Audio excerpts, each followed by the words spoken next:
Salut à tous, ici Envergure. On devait avoir un débat, faute de combattants, on va dire. Nous allons repousser ce débat. De toute façon, c'est la mode de repousser les choses en ce moment.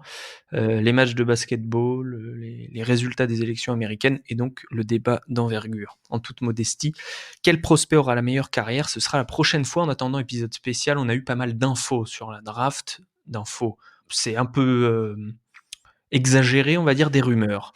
Mais ces rumeurs sont intéressantes et elles viennent de plusieurs sources et on a eu des rumeurs qui sont revenues à nos propres oreilles. Évidemment, on ne dira pas d'où ça vient. On a entendu des petites choses. Pour papoter de tout ça, il faut des papoteurs. Benoît, Manu, Alan, Romain. Salut les gars. Salut. Tapoteur professionnel, Salut tout Je le sais, vraiment. monde. je sais pas comment on dit bonsoir en alsacien, donc je vais dire bonsoir. Ah, tu sais toujours pas? Mal. Non, mais moi je. C'est un, L'intégration, c'est plus ce que c'était, hein. c'est un dialecte, l'alsacien? Oui, alors oui, Il oui, y a non, il que faut des savoir. dialectes en France. Non, il y a que des dialectes, mais il y a les plus anciens ici parlent encore un peu alsacien. Ouais, ouais, il y a encore pas mal de gens. Bon, je le vis pas au quotidien, mais notre intendant parle un peu alsacien avec un de ses collègues. C'est parfois amusant. Eh bien voilà, une info, déjà, au bout d'1 minute 30 de podcast, une info Oh, le niveau! une info Oh, géopolitique. les mecs s'attendent à des insights sur Avdia, sur Ace et compagnie. On en a parlé d'Alsacien. Bon, Eh, voilà, on creuse. on a les infos qu'on mérite. Épisode 39, les amis, comme le pourcentage au lancer franc d'Avdia. Allez, c'est parti.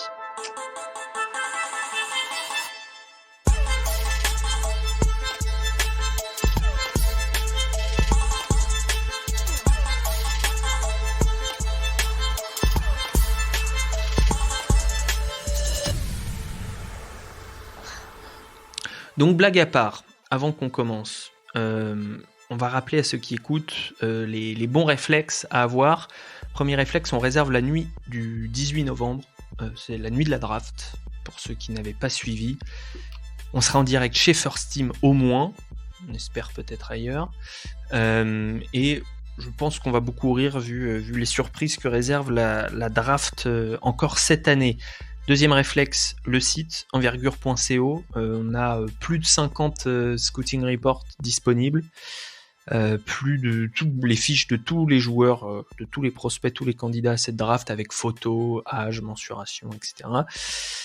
Donc, et il y a aussi nos vidéos, nos anciens podcasts, les vidéos de notre chaîne YouTube et de nos passages chez First Team en ce moment pour présenter les prospects. Donc ça, c'est sur notre site envergure.co. Et dernier réflexe, évidemment, follow sur Twitter, sur Instagram, c'est le même @envergure_pod. Messieurs, Alors, moi, si je peux me permettre, t'as oublié quelque chose, oui, Alex. Il faut également préciser que sur le site, nous allons créer une nouvelle rubrique très bientôt pour les meubles d'Alan. Parce qu'il faut quand même les répertorier. Donc, on a les eu meubles beaucoup de d'Alan demandes. voilà. On a eu beaucoup de On a eu demandes beaucoup suite de à nos demandes. vidéos YouTube, des demandes de copains d'avant. On peut avoir des nouveaux sponsors. Exactement, la Grange ADD qui a demandé à racheter évidemment les meubles d'Alan.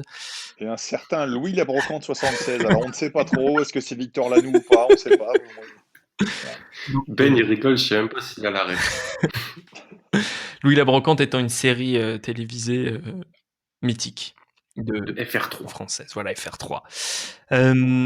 Messieurs, la première rumeur qui nous a été rapportée, c'est que nos amis les Wolves, qui sont en... Quoi? Oh, pardon. Ah, c'est pas tout de suite, nos amis les Wolves, qui sont en grande hésitation avec leur first pick, ils essaieraient de le trader, mais visiblement ils demandent beaucoup et le pick a pas tant de valeur que ça. Serait parti sur Anthony Edwards. Quel chemin depuis urgence, Romain? Ben, comment tu réagis à ça? Est-ce que pour toi c'est logique ou est-ce que pour toi c'est un écran de fumée, un smoke screen? C'est peut-être un écran de fumée, mais c'est la solution la plus simple à un problème qui a pas vraiment de solution, je dirais. Euh, si les Wolves draftent Anthony Edwards, ils le mettent aux côtés de D'Angelo Russell et Carl Towns et ils en font une option au tir à 3 points pas de stretching, là, mais une option de 3&D dans les premières années, une option 3&D de luxe, si vous voulez, et il lui laisse le Mm. temps de se développer en tant que joueur. Ça, je trouve que c'est vraiment très important pour un joueur comme Anthony Edwards. Donc, c'est une solution c'est la solution facile. Puis je te dirais que cette année, dans la draft, il ne faut pas essayer de se compliquer la tête. Donc, ça ferait beaucoup de sens pour moi que les Wolves draftent Anthony Edwards. Manu, toi qui as participé au podcast des fans des Wolves en France, qui sont à peu près une dizaine, mais qui ont créé un podcast. Je C'est charrie. toujours plus que d'adhérents au Parti Socialiste. Hein, donc, Oui, c'est une association qui devient puissante. Non, on charrie, on les adore évidemment. Mais Manu, qu'est-ce que tu leur as dit? Qu'est-ce que toi t'en penses? Comment ils voient eux l'arrivée d'un potentiel d'un Anthony Edwards chez eux, les fans? Moi, je suis du même avis que Ben. Je pense que c'est le meilleur choix disponible pour eux et le meilleur choix à faire. Parce que c'est le choix pour moi aussi qui correspond le mieux à une entente avec pas la Melo Ball, d'Angelo Russell. Donc eux sont pas contre. Ils aiment bien aussi l'idée. Ils étaient encore assez évasifs sur le souhait, mais ils sont quand même assez chauds sur lui plus qu'un Ball. Bon, eh bien, notamment en question de fit, quoi. c'est ça. Romain, un ailier hyper athlétique aux côtés de Karl Anthony Towns, aux côtés d'Angelo Russell, est-ce que ça te plaît? Est-ce que tu aurais aimé un mec avec plus d'expérience, on sait que Anthony Edwards c'est un peu laid back parfois sur certains Ouais, mais après derrière le problème de Minnesota, c'est que bon, l'équipe elle est en reconstruction complète et permanente depuis, je vais pas dire depuis sa création parce que ce serait quand même grossir un petit peu le trait. Ils ont quand même eu quelques années intéressantes, mais moi ça me paraît pas déconnant, eu égard au fait que D'Angelo Russell légitimement encore, pas sûr qu'ils sont encore à son prime, il a encore quelques belles années devant lui. Il a montré à Brooklyn qu'il pouvait porter une équipe même s'il a beaucoup besoin du ballon.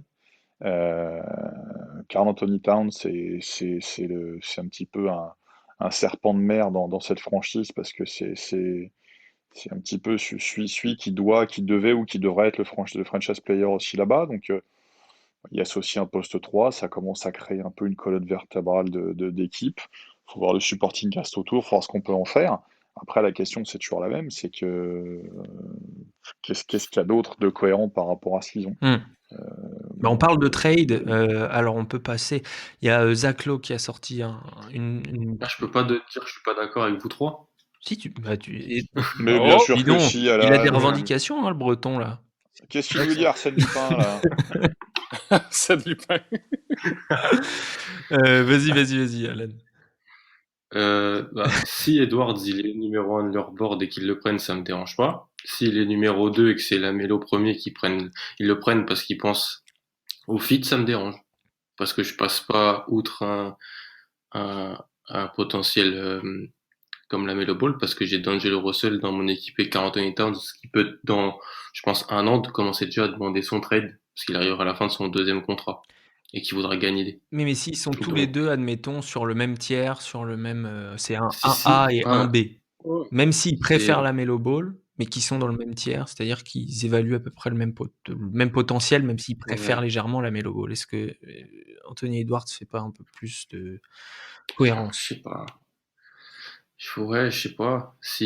Pour moi, si tu préfères un joueur en 1, tu le prends. Après oui, ça pourrait faire sens, mais je suis pas sûr que faut prendre en compte la possible association avec Russell. On a vu, il a fait 3 équipes en 5 ans. Alors c'est aussi la faute au contexte dans lequel il était quelquefois, mais c'est pas un meneur établi, c'est pas un guard top 10 NBA. Donc je peux me permettre une parenthèse.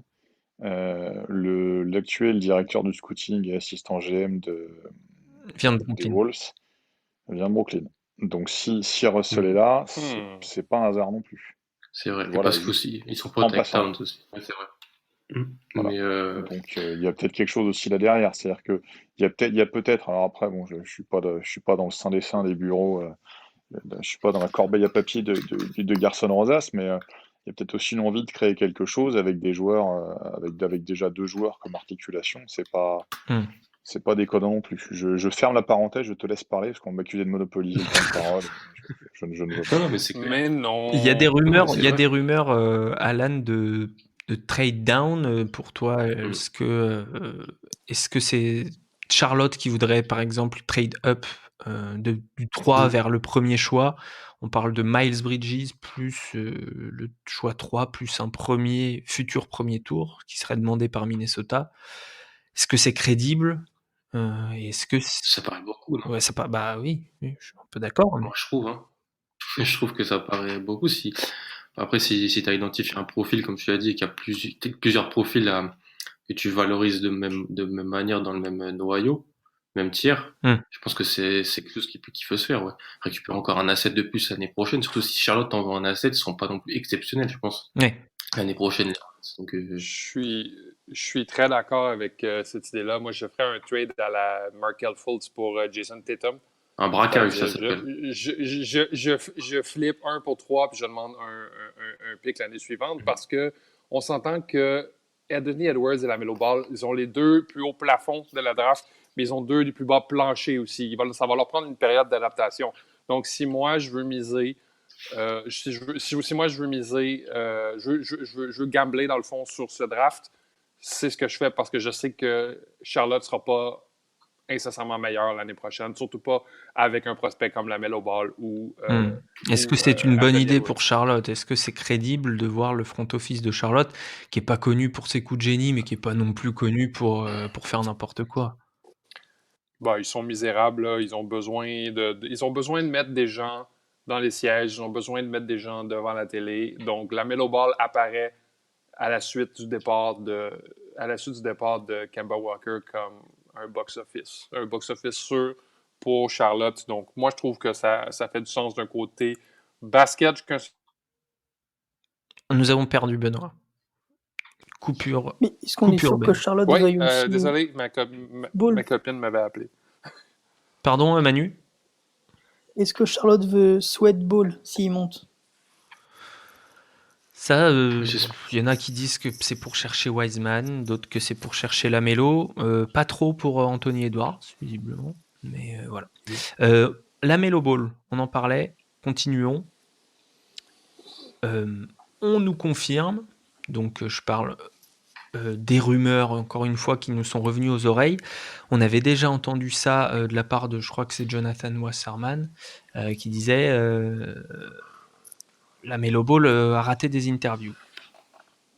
Soit, on peut vous confirmer que Lamelo Ball performe très mal en interview, volontairement ou non, telle est la question, mais toujours est-il que il passe un peu pour un débile auprès de plusieurs front office dans les suite à différentes interviews, un mec un peu je m'en foutiste, un peu comme on l'attendait, comme ses possibles détracteurs pouvaient l'attendre, en tout cas du personnage qu'il donne à voir depuis qu'il a 15 ans, 16 ans.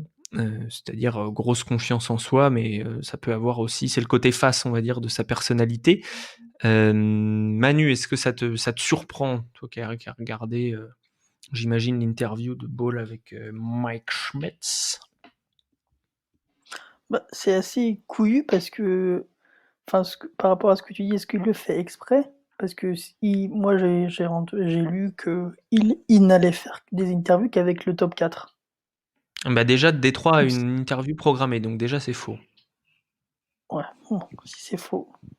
Parce que si c'est ça, tu peux pas te saborder comme ça, c'est pas possible. La stratégie est vraiment illisible si c'est le cas. Mais comme dirait un néo-alsacien, il y a la stratégie puis il y a le stratège. C'est vrai. Il y en a peut-être 2 du côté des balls, des stratèges en plus. C'est ça. Ben, qu'en penses-tu? C'est volontaire, c'est pas volontaire? Ça te surprend?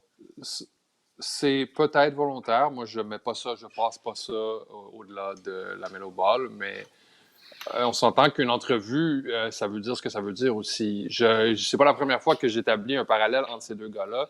mais Klay Thompson a été drafté 11e en 2011, je crois, en partie parce qu'il n'a pas bien performé aux entrevues.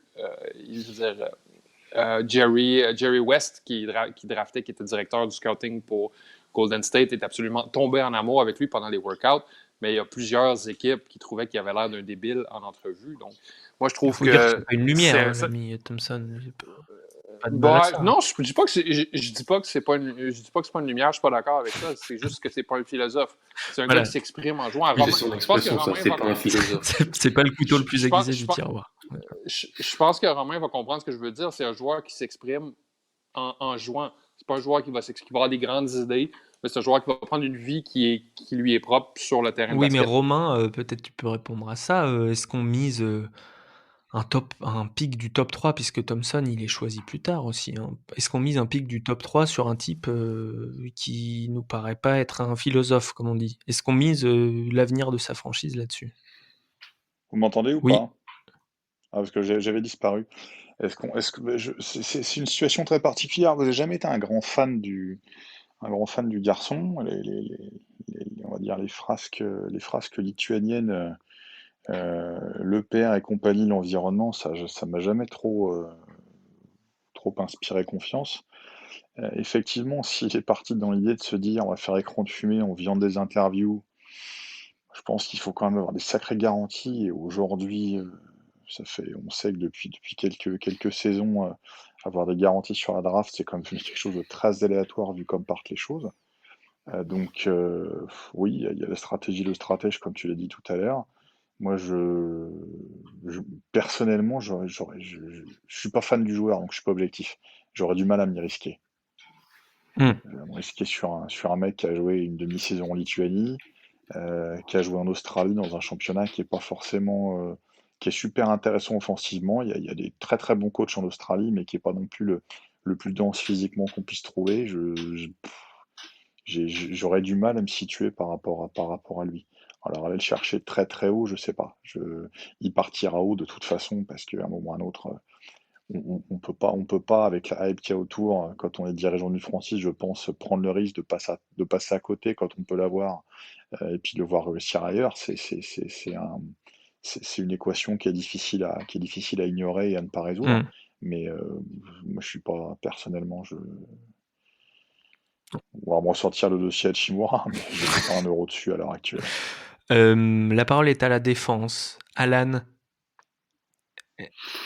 malgré les interviews, est-ce qu'on draft? Il t'aide pas, oui, c'est vrai.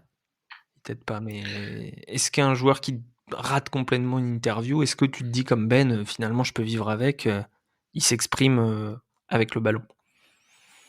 Surtout si c'est quand on voit Lamelo jouer, on voit très bien que sur le terrain, il est assez intelligent, quoi. Enfin, offensivement, j'aurais plus dit instinctif qu'intelligent. Mais... C'est pas faux. Mais tu vois quand même qu'il il comprend des situations offensives que d'autres joueurs de son âge ne comprennent pas. Que même des joueurs NCAA avancés ont du mal à avoir ou à comprendre. Après, est-ce qu'il fait exprès de foirer des interviews parce que dans sa tête à lui, il veut être drafté, être direct l'initiateur et le leader de l'équipe, et il se dit que s'il tombe à Détroit, peut-être à New York ou même à Chicago, il le sera. Enfin, je pense que c'est une stratégie.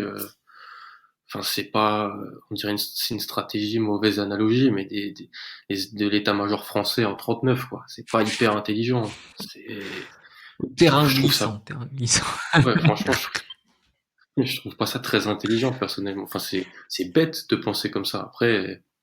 Après, on sait que chaque draft, il y a des types qui refusent d'aller workout avec telle ou telle équipe. Hein. Josh Jackson, j'ai pas envie que Lamelo Ball devienne le Josh Jackson de cette draft. Enfin, oui, mais je me rappelle que DeAndre Ayton n'avait pas voulu workout avec certaines équipes, Marvin Bagley aussi. Enfin voilà. Complètement. Entre pas aller workout et dire que t'es désinvolte hautain et que tu t'en fous en interview. Et je crois qu'il y a une petite différence. Bon, visiblement, en tout cas, selon les infos qu'on a eues, c'est assez caractérisé le côté interview ratée, quoi. Et surtout quand on entend que beaucoup des prospects du haut du tableau. On parle de Denis Avdija, on parle même de James Wiseman qui réussit pas si mal ses interviews et ses Liberton, workouts à Liberton. On a des beaux parleurs aussi dans le haut de la draft. Isaac Okoro, on sait que c'est un mec droit. Voilà. C'est ça, Lamelo, je pense, même on l'a vu en interview, hein, c'est 3 mots par réponse. Hein. Oui, c'est toi qui l'as interviewé. Oui, déjà il brillait pas par son éloquence.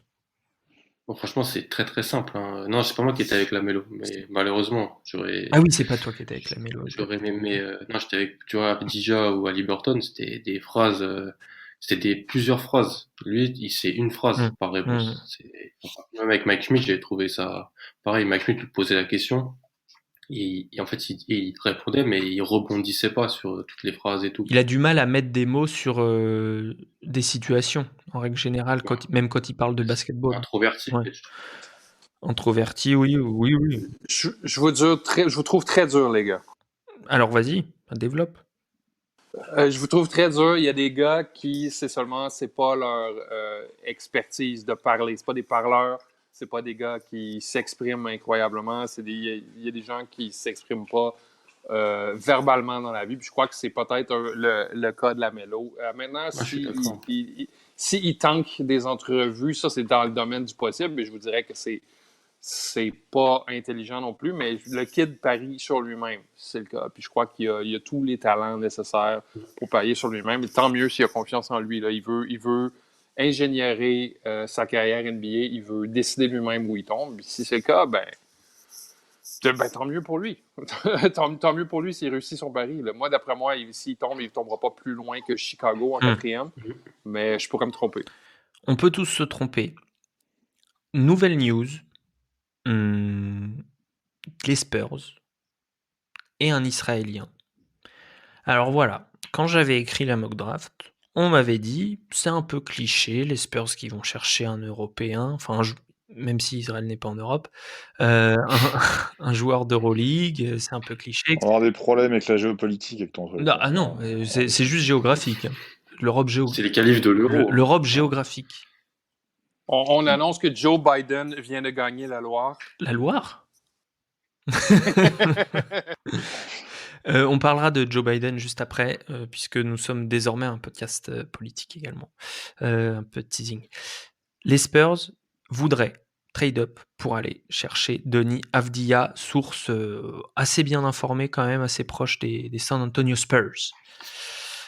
Alors ça vient pas du front office, mais ça vient de scouts qui gravitent dans l'environnement des Spurs. Qu'en pensez-vous, messieurs? Denis Avdija, donc alors évidemment à l'heure où on écrivait la mock draft, on ne pensait pas à ça. On va pas se targuer d'avoir lu dans les pensées du front office des Spurs tant qu'ils ne l'auront pas choisi, mais c'est quand même intéressant. Ça prouve deux choses, que les Spurs sont prêts à trade up, et ça se voyait un petit peu, et qu'ils ont des cibles précises. Ils ont aussi interviewé Onyeka Okongwu, ou ils vont l'interviewer, je ne sais plus. J'ai vu la nouvelle aujourd'hui passer via un beat writer, un journaliste qui suit de près les Spurs.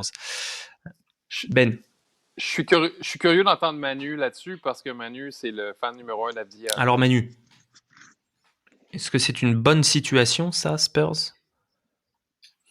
Ah bah oui, ça reste une maison quand même réputée et qui par le passé a montré qu'il savait faire et qui choisissait pas des joueurs au doigt mouillé. Donc s'ils ont ciblé un joueur, c'est qu'ils ont une idée bien en tête et précise. Hein. Ils font pas ça comme ça. Donc après, est-ce que c'est le bon fit? Je sais pas. Après, ils n'ont pas grand monde à l'aile. Comment? Ils n'ont pas grand monde à l'aile. Non, ils font jouer DeRozan en 4. Donc Mais comme moi, c'est ce que je dis par rapport à Avdija et ce que je disais sur le podcast des Wolves, c'est que pour moi, Avdija, c'est un meneur et c'est pas un ailier. Donc déjà, j'ai un petit problème avec ça. Donc, est-ce que alors Alan n'est pas d'accord, mais c'est un initiateur. Un demi-initiateur. Mais il peut pas défendre les meneurs adverses. C'est impossible. Je pense pas. Ah oui, mais là, c'est autre chose encore. Mais pour moi, offensivement, il a tout du meneur, en fait. Et ses principales forces, c'est là-dessus. Donc, quand on le voit Effectivement, avec c'est les jeunes intéressant. en Israël, c'est là-dessus qu'il est meilleur. Quand il jouait à l'intérieur, il était beaucoup moins bon, beaucoup moins inclus dans le jeu. Il arrivait plus trop à se mettre dedans et à se montrer. Alors que quand il a la balle en main, quand il est meneur, quand il voit tout.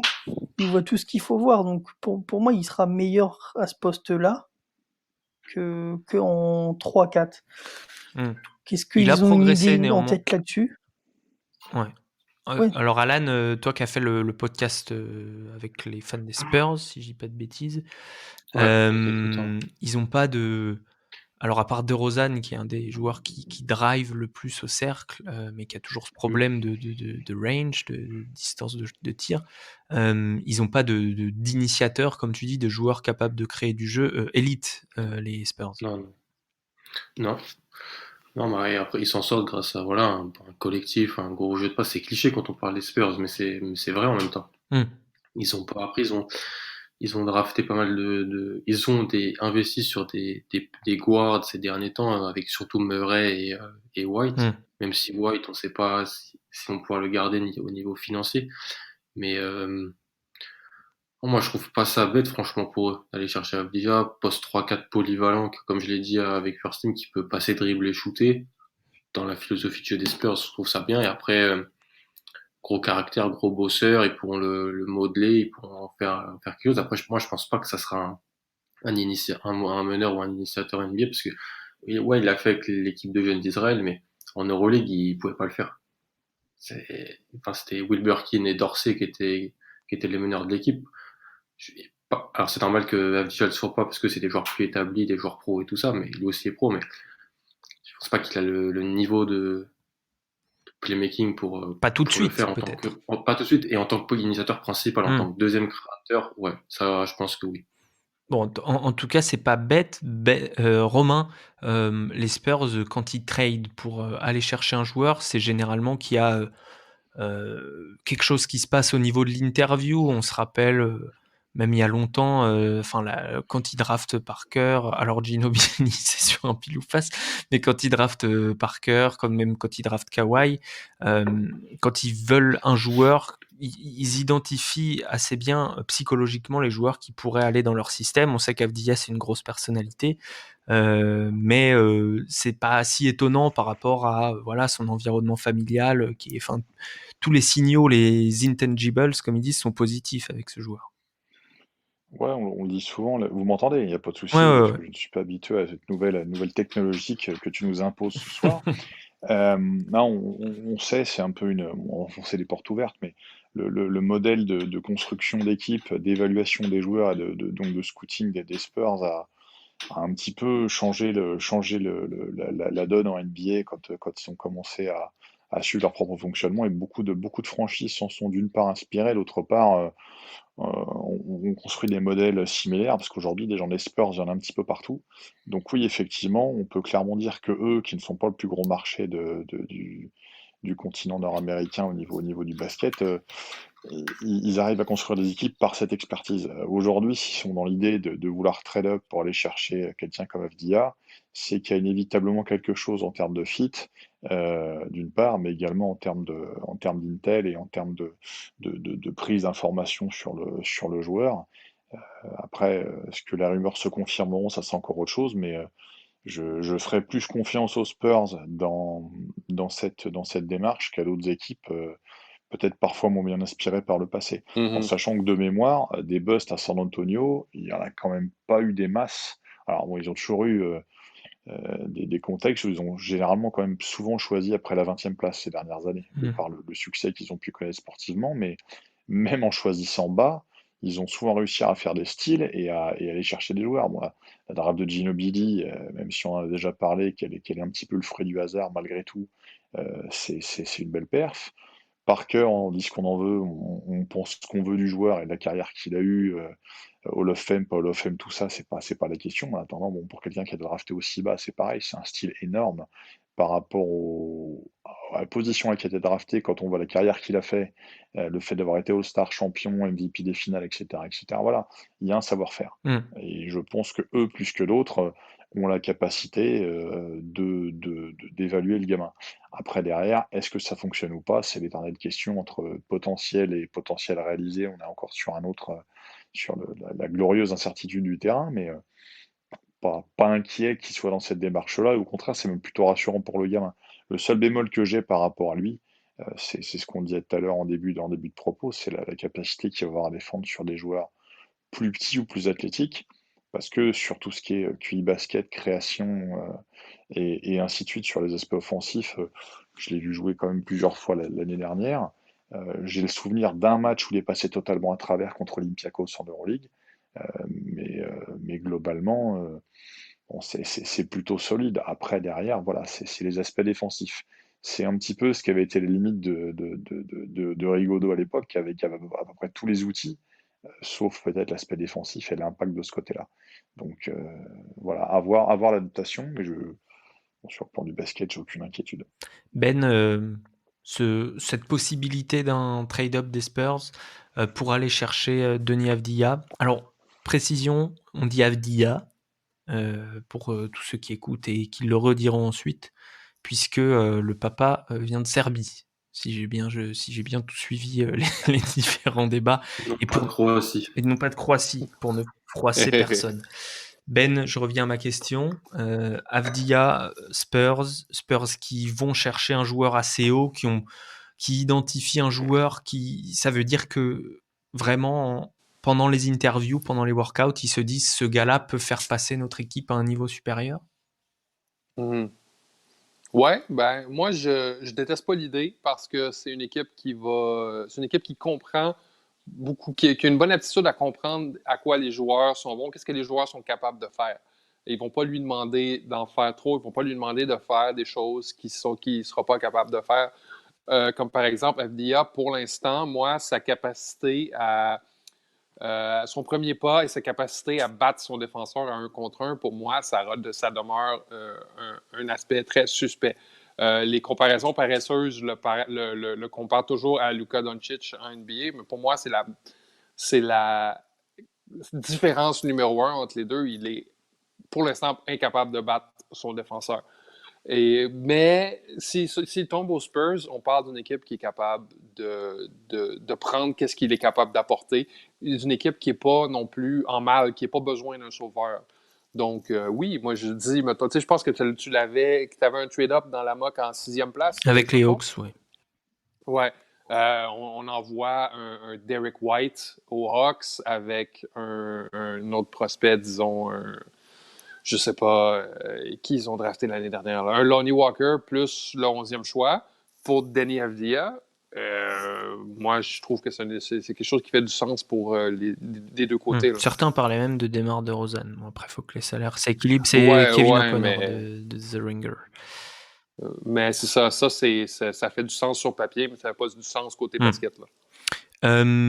Messieurs, avant de passer à la suite, on parlera de Boston qui, selon plusieurs sources, cette fois américaines, pas du côté de chez nous, voudrait trade up avec leurs 3 picks au premier tour, 14, 26, 30 je crois. Certaines équipes playoff-fables, donc qui étaient en playoff cette année, chercheraient à monter dans le top 10, on va se demander qui. Et puis certains voudraient vendre ou acheter du second tour. Ça, c'est les infos de Zach Lowe qu'il a sorti aujourd'hui sur ESPN après avoir papoté lui aussi avec différents membres de front office. Mais avant, un point sur l'élection américaine avec notre envoyé spécial dans le comté de Gwinnett, Romain Leroy. Romain, c'est ce comté de la fac de Savannah State qui pourrait faire basculer l'élection américaine, si j'ai bien compris. Bah, ouais, alors c'était un petit peu tout à l'heure. J'essaye de m'intéresser un petit peu à ce qui se passe dans le monde. Pardon. Mais donc non, j'ai voulu faire une grande phrase, mais ça n'a pas marché. Non, j'ai vu ça tout à l'heure totalement par hasard.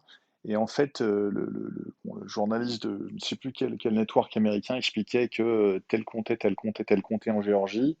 Et donc voilà, celui et la ville de Savannah était clairement mentionnée dans ce comté de Gwynedd, d'ailleurs, pour être précis, puisque c'était H à la fin, pour rappeler de vos cours d'anglais. Donc c'était visiblement en termes du nombre de populations, je sais pas si la population que ce soit, c'était peut-être ce comté qui pouvait faire basculer la Géorgie pour Biden. Voilà. Donc Et voilà, CQFD, nous, ça fait 2 ans c'est qu'on parle de QFD. Savannah State comme d'une On, fac clé finalement, hein. on savait déjà. Savannah State sauve C'est l'Amérique. ça. Et c'est une équipe qui n'a pas peur d'être audacieuse. Donc ça ne nous étonne pas On l'a finalement. toujours dit. Voilà. On a toujours dit ça. On renvoie à nos podcasts de l'année dernière, hein, pour ceux qui n'ont pas du tout compris ce qu'on vient de dire. Savannah State était la fac qui prenait le plus de tirs à 3 points de NCAA, mais de très très loin. On était à 40 tirs par match. Il tirait de très très loin et très très loin.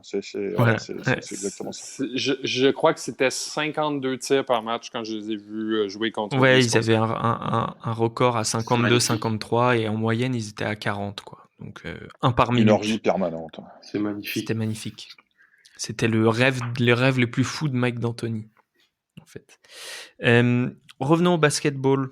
Enfin, non, on était dans le basketball, mais je veux dire, revenons à cette draft 2020. Boston, qui voudrait trade up pour aller chercher quel joueur? Peut-être un élément de réponse, interprétation assez basique, mais Alan, il me semble que tu as vu un truc sur leurs réseaux sociaux aujourd'hui aux Celtics. Ouais, ils ont partagé sur Insta un petit clip de R.J. Hampton.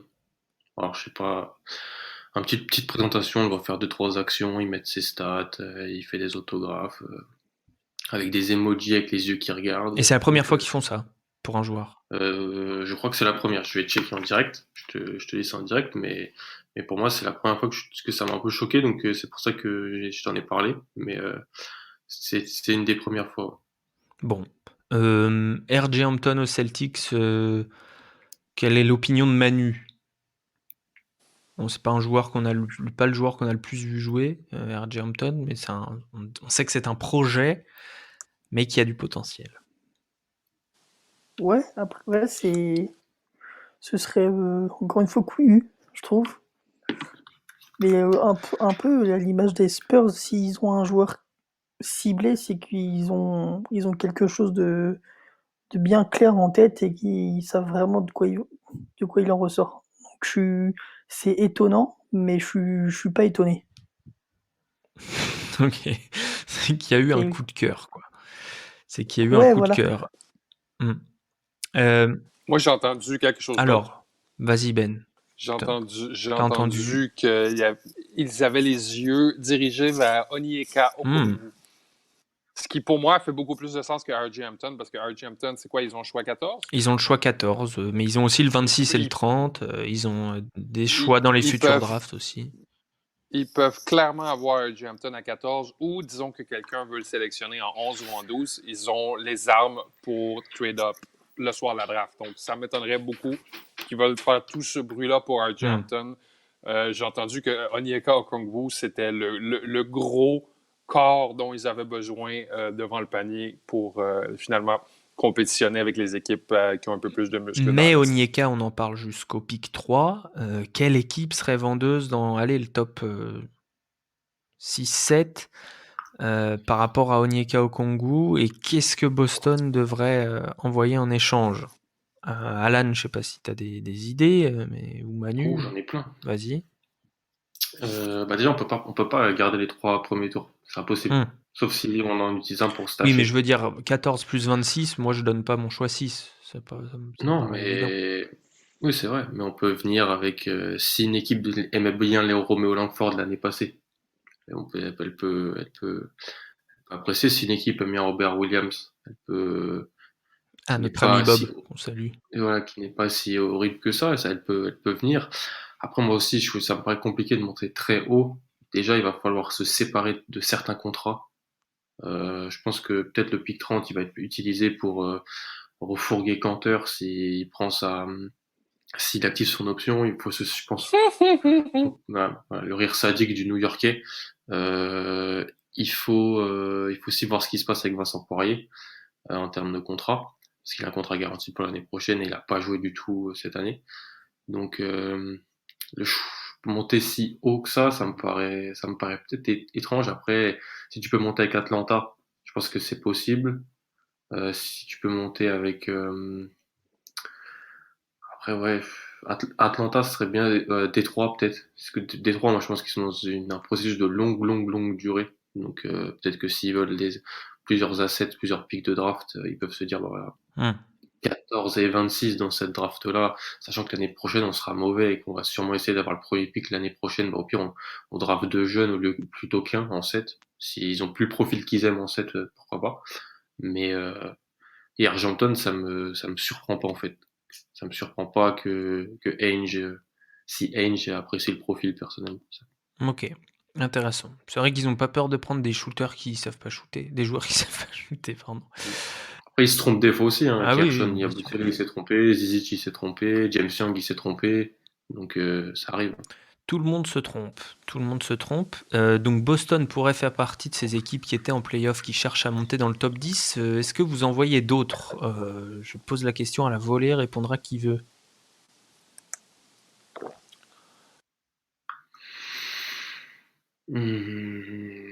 Ok, si, mais peut-être de manière indirecte. OKC qui voudrait monter dans le top 10.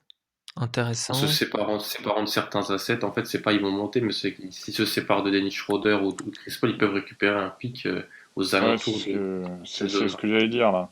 C'est clairement pas le genre de draft où tu montes pour chercher des joueurs parce qu'il n'y a pas forcément une grosse quantité de Ouais, joueurs. C'est c'est une monter draft où un tampon, quoi. tu vas te délester en fait de ce que tu as déjà pour anticiper autre chose derrière. Oui, c'est ça. Mhm. Il y en a. Zach Lowe parlait de monter pour aller chercher un choix qui serait en fait un- Un profil manquant dans une pas bonne équipe. forcément pour aller chercher un choix dans le top 10 qui serait voilà une sorte d'asset pour un futur trade, quoi. C'est-à-dire un truc Mhm. une fusée à plusieurs étages. Ouais, ce petit quota Ryan 5, ce qui veut dire que là, si une équipe qui commencerait à trader vers le haut en fonction de sa situation actuelle, ça peut vouloir dire aussi que certains vont taber des process de reconstruction sur 2-3 ans par le fait justement de se délester de certains contrats. D'où OKC. Ok, si, effectivement. Ok, si, en plein dedans, effectivement. Ouais. Ok, si, effectivement. Une dernière chose, une question peut-être pour Ben. Zach Lowe, Oui. dans son article, parle de franchises vendeuses de choix du second tour, d'autres plutôt Mhm. acheteuses. On parle de Détroit, notamment Troy Weaver a dit explicitement qu'il n'hésiterait pas à sortir du cash pour aller prendre un choix au second tour. Est-ce que pour toi, c'est une bonne idée d'aller acheter des choix au second tour? On se souvient que notamment Jordan Bell était un choix qui était acheté par les Warriors à l'époque. Cette année, plus qu'une autre année, je te dirais, parce que cette année, il y a beaucoup de joueurs, je te dirais qu'entre 10 et 40, on a, tu sais, il y a une bonne différence de talent, mais on a beaucoup de joueurs qui ont beaucoup de talent qui fit à peu près nulle part pour aucune équipe, qui ont vraiment un profil bizarre et atypique pour la NBA. Donc, je pense qu'entre 30 et 40, il y a un gros potentiel à trouver des steals dans cette draft. On parle de Desmond Bane qui passe entre 25 et 35 dans la plupart des mock drafts. Moi, personnellement, je ne crois pas qu'il va passer le pick 22, mais je pourrais me tromper. On parle d'un Emmanuel Quickley que Miami aurait workout. Miami qui ont le pick numéro 20. Donc, est-ce que Miami va miser sur un Emmanuel Quickley au numéro 20 ou va s'acheter un pick de deuxième tour? Ça, je trouve ça extrêmement intéressant. Donc, oui, moi, je pense que c'est une année où la médiane des joueurs est vraiment très, très, très, très longue. Absolument. Donc, ça pourrait valoir le coup d'acheter des pics du second tour. Voilà où on en est. Selon moi, oui. Est-ce que, pour terminer, il y a une autre rumeur qu'on n'a pas évoquée et que vous vouliez évoquer, sur laquelle vous vouliez rebondir? Peut-être pas une rumeur, mais une nouvelle que j'ai vue. Oui, je t'écoute. On a eu les résultats des drills de 3 points au Combine. Ah oui, ça tombe petit à petit, ouais. Et on a une constante vraiment curieuse, c'est qu'au spot-up, Jordan Nwora de Louisville, l'ailier de Louisville, a absolument détruit tout le Mais monde. bien sûr. Au spot-up, juste le test spot-up ordinaire, 82%. Au spot-up, endurance, pour ceux qui sont pas familiers avec le drill, c'est le spot-up, c'est 5 minutes de 3 spot-up à pleine vitesse, 78%. Mais, par exemple, au tir en mouvement, il est absolument pas dans le top 10. Sur Fait le que plan ça, je trouve basket, ça... j'ai jamais compris Oui. l'intérêt de ces tests sur le plan basket, mais ça, c'est un autre débat. Ben, moi, personnellement, je trouve que c'est une question de consistance. Oui, Sur c'est le ça, plan mais... basket, qui est capable de tirer dans le plus de Non, mais situations possibles? ça, je le comprends, mais si tu veux, le truc, c'est, je pense que c'est vraiment pour aller chercher un petit peu dans les ressources mentales et un petit peu la Mhm. concentration des joueurs, parce que je veux dire, à aucun moment aujourd'hui sur un match de basket, tu joues 5 minutes d'affilée pleine caisse, c'est impossible, ça n'existe pas. Mhm. Donc Non, c'est clair. enfin, moi je suis un petit peu comment dire, un acharné de la contextualisation.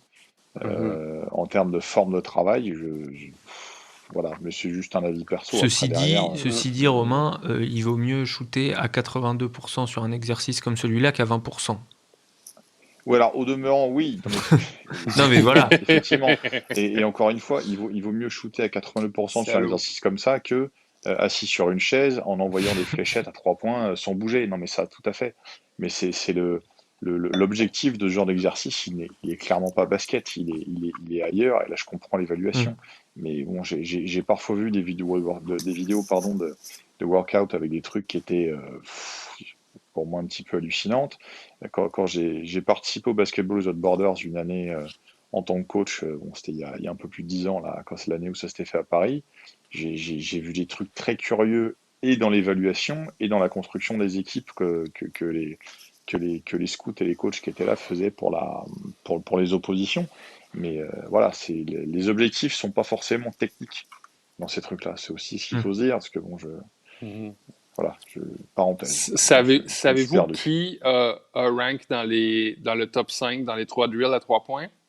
Il n'y a pas Tyson, il est pas mal, je crois. Tyson, il est pas mal. Le boy à notre animateur Alex, Robert Woodard.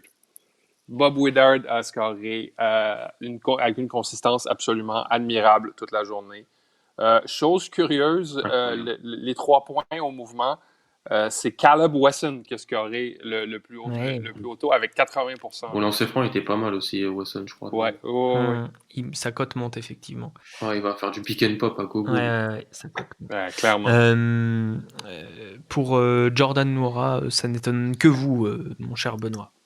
Je vous rappelle que je l'avais, je sais plus, autour de 30e dans mon big board. Ben, moi aussi, je l'avais 33 ou 38, quelque chose du genre, mais il montre quand même une certaine consistance qui pourrait lui donner un rôle. Il est vraiment solide sur les bases, on va dire. Ce dont tu parles, je vais finir là-dessus. Ça me rappelle. On rappelle que les équipes NBA ont le droit de workout que 10 joueurs cette saison, que les drills dont tu parles, c'est la vidéo du Pro Day de chaque joueur, donc qui est codifiée avec des exercices à faire, etc. Mais les équipes n'ont le droit qu'à 10 workouts. Et donc, ces mensurations, ces drills de shooting, même si ils sont évidemment contestables, comme l'a expliqué Romain, ça risque de compter un petit peu plus, peut-être, que les autres années dans l'évaluation des prospects, du fait du manque d'exposition, entre guillemets, réelle des joueurs. C'est-à-dire que les franchises, elles vont faire leurs 10 interviews plus workout, et puis elles vont se rendre compte qu'un 11e a des mensurations excellentes, a fait des drills super, et ils vont passer 2-3 coups de fil, puisque ça parle aussi entre scouts de différentes équipes ou entre membres de médias qui ont pu voir jouer tel ou tel joueur, et peut-être qu'elles vont drafter un des joueurs qu'elles n'ont pas vu workout, sur la base de ces évaluations justement de mensuration, et d'exercices sur les capacités techniques, le shoot, etc. Voilà. C'était la conclusion, messieurs. On se retrouve pour le débat. C'était l'épisode 39. Je vous remercie d'avoir participé à ce podcast qui était enregistré avec une nouvelle méthode. On attend vos retours sur le son, notamment. N'oubliez pas d'aller vous abonner sur votre podcast, sur votre plateforme d'écoute favorite. Si vous nous écoutez, on est partout de toute façon. Vous écoutez sur Spotify, sur Deezer, sur Google Podcast, sur Apple Podcast, peu importe. Vous pouvez vous abonner à la chaîne Envergure. Désormais, c'est plus les podcasts transatlantiques, c'est Envergure. Vous vous abonnez et puis si vous aimez bien, vous mettez 5 étoiles et si vous aimez pas, vous mettez rien. On fait comme ça. Et si vous aimez beaucoup, vous pouvez nous envoyer de l'argent. Voilà, vous pouvez nous envoyer de l'argent, Aussi. nous sponsoriser ou plutôt acheter un t-shirt. Voilà. Faites Bien sympa. sûr. Acheter un t-shirt. Et voilà. Merci à vous d'avoir écouté et merci à vous d'avoir participé. Manu, Alan, Romain, Ben. À plus les gars. À plus. Salut. Salut.